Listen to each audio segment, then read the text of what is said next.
So last time we saw Turing machines, and we know how those work now. Turing machines are going to be equivalent to circuits, the circuit model of computing, which is often more convenient and more intuitive. So a circuit consists of two components. The first one being bits, which are carried by wires. So we have bits carried by wires. And usually we'll do this from left to right,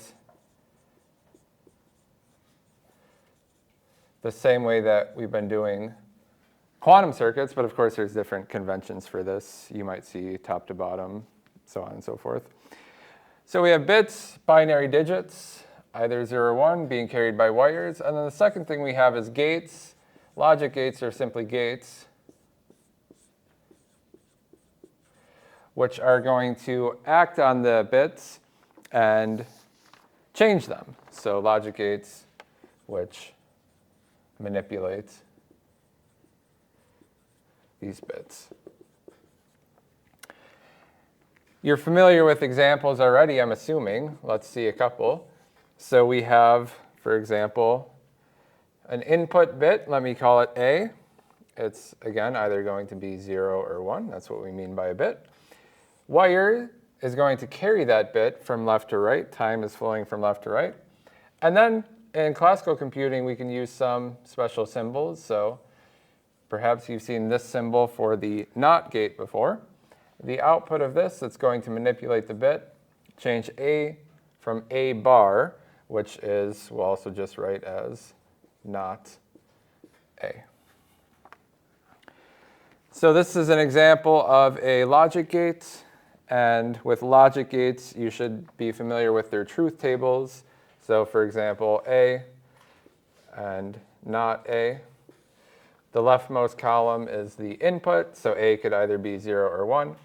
And then in the rightmost column, we specify what the logic gate does. So not 0 will be 1, not 1 will be 0. In general, a logic gate, we're just going to consider to be a function, a binary function,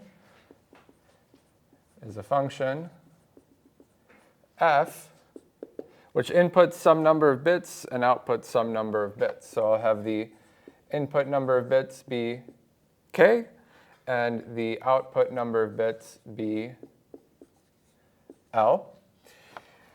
It could be that it's a single bit logic gate, inputs 1 bit, outputs 1 bit. But of course, there could be more. For example, we have the well-known AND gate. So the AND gate in a circuit is going to input 2 bits, A and B. And in this case, the symbol I'll use is a half circle. And its output will be A times B, which we can also write as A and B. What's the truth table for this one? Well, in this case, I have 2 input bits, A and B. They're independent, so there's 4 options. And then I want to consider the output, A and B. So 4 options, 0, 0, 0, 1, 1, 0, 1, 1. And you see from the definition that the only time AND will be true is if both inputs are true. So that's what the product is doing for us. So when A and B are 1, we'll get the output of 1. Otherwise, we'll always get the output 0. The last gate that I want to have as an example, which we'll use today in our universality proof, is the XOR gate. So XOR will have the symbol which looks like the following. So A XOR B will be addition modulo 2. So A plus B modulo 2, A XOR B. And in this case, we can do the truth table again. So A, B, A XOR B. for the 4 options, 0, 0, 0, 1, 1, 0, and 1, 1. The addition modulo 2 just means add them together, and if it's 2, subtract 2 until you're between 0 and 1. So it's the same thing as clock arithmetic, modular arithmetic. So 0 plus 0 is 0. 0 plus 1 is 1. Same thing for 1 plus 0. And then 1 plus 1, we get to 2, so we wrap back around. This is 0. Okay.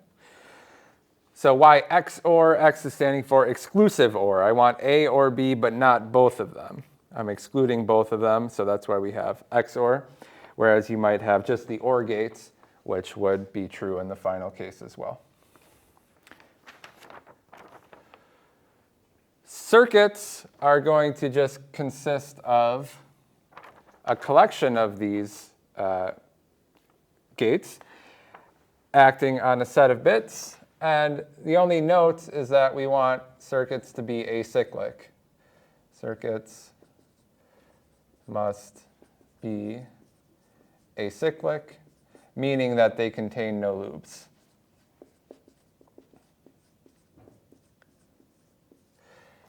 So it's a bit of a funny piece of terminology. You might think of a circuit as something being complete, that loops around.